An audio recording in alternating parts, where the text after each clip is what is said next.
Agentes desnaturantes de proteínas. Olá, tudo bem? Na célula, um polipeptídeo recentemente sintetizado começa a se dobrar assim que emerge do ribossomo. Então, parte do polipeptídeo pode adotar sua estrutura terciária madura, antes que toda a cadeia tenha sido sintetizada. Todas as informações necessárias para que uma proteína se dobre estão contidas em sua sequência de aminoácidos, ou seja, a conformação final da proteína já é definida a partir da estrutura primária. O caminho para a funcionalidade total de uma proteína pode exigir etapas adicionais, além do dobramento do polipeptídeo. Algumas proteínas contêm várias cadeias polipeptídicas, que devem ser dobradas individualmente antes da montagem. Além disso, muitas proteínas são processadas antes de atingirem suas formas maduras, ou são ligadas a um grupo lipídico, carboidrato, fosfato ou metálico, estes chamados de grupos prostéticos. No entanto, por incrível que pareça, as medições termodinâmicas indicam que as proteínas nativas são entidades que se mantêm no limite da estabilidade em condições fisiológicas. As várias influências não covalentes às quais as proteínas estão sujeitas correspondem a interações eletrostáticas, atrativas e repulsivas, ligações de hidrogênio intramoleculares e à água e forças hidrofóbicas. Cada uma dessas interações tem magnitudes energéticas diferentes sobre uma molécula de proteína inteira. Consequentemente, uma estrutura de proteína surge de um equilíbrio delicado entre poderosas forças de compensação. As estruturas das proteínas evoluíram para funcionar em ambientes celulares específicos. Condições diferentes daquelas na célula podem resultar em mudanças estruturais das proteínas, grandes e pequenas. Uma perda de estrutura tridimensional suficiente para causar perda de função é chamada de desnaturação.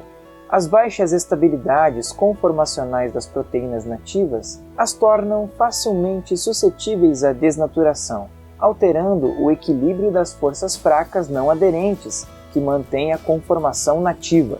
Quando desnaturada, as proteínas apresentam mudanças bruscas em algumas de suas propriedades, como a absorção na radiação ultravioleta ou viscosidade.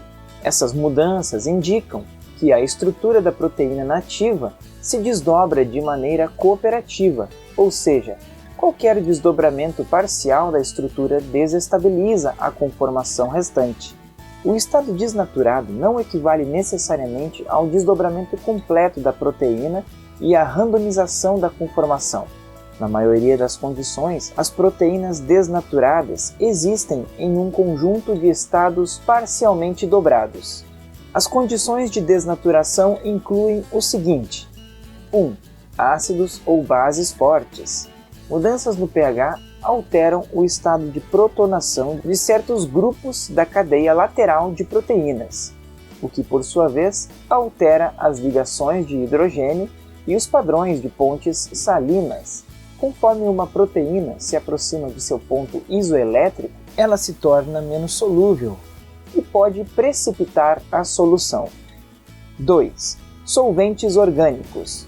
Os solventes orgânicos solúveis em água, como o etanol, interferem nas interações hidrofóbicas, porque interagem com grupos R, apolares, e formam ligações de hidrogênio com água e grupos de proteínas polares. Os solventes não polares também interrompem as interações hidrofóbicas. 3. Detergentes. Detergentes são substâncias que interrompem as interações hidrofóbicas, fazendo com que as proteínas se desdobrem em cadeias polipeptídicas estendidas. Essas moléculas são chamadas de anfipáticas, porque contêm componentes hidrofóbicos e hidrofílicos. 4. Agentes redutores. Na presença de reagentes como ureia, agentes redutores, por exemplo, beta-mercaptoetanol, convertem pontes de sulfeto em grupos sulfidrila. A ureia interrompe as ligações de hidrogênio e as interações hidrofóbicas. 5. Concentração de sal. Quando há um aumento na concentração de sal de uma solução aquosa de proteína, algumas das moléculas de água que interagem com os grupos ionizáveis da proteína são atraídas pelos íons de sal. À medida que o número de moléculas de solvente disponíveis para interagir com esses grupos diminui, as interações proteína-proteína aumentam. Se a concentração de sal for alta o suficiente, haverá tão poucas moléculas de água disponíveis para interagir com os grupos ionizáveis que as esferas de solvatação em torno dos grupos ionizados da proteína são removidas. As moléculas de proteína agregam-se e precipitam. Esse processo é conhecido como salting out. Como a salinização é geralmente reversível e diferentes proteínas se salgam em diferentes concentrações de sal, muitas vezes é usada como uma etapa inicial na purificação de proteínas. 6. Íons de metais pesados. Metais pesados como o mercúrio, Hg2+, e o chumbo, Pb2+, afetam a estrutura das proteínas de várias maneiras. Eles podem romper as pontes de sal, formando ligações iônicas com grupos carregados negativamente. Os metais pesados também se ligam a grupos sulfidrila, um processo que pode resultar em mudanças significativas na estrutura e função das proteínas.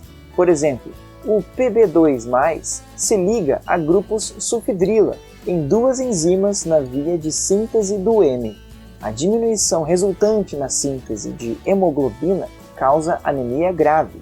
Na anemia, o número de glóbulos vermelhos ou a concentração de hemoglobina é menor do que o normal. A anemia é um dos sintomas de envenenamento por chumbo mais facilmente mensuráveis. 7. Mudanças de temperatura. Conforme a temperatura aumenta, a taxa de vibração molecular aumenta. Eventualmente, interações fracas, como ligações de hidrogênio, são interrompidas e a proteína se desenvolve. Algumas proteínas são mais resistentes à desnaturação pelo calor, fato que pode ser utilizado em procedimentos de purificação. 8. Tensão mecânica. Ações de agitação e trituração interrompem o delicado equilíbrio de forças que mantém a estrutura da proteína. Por exemplo, a espuma formada quando a clara do ovo é batida vigorosamente contém proteína desnaturada. Por hoje ficamos por aqui. Espero que você tenha gostado. Até a próxima!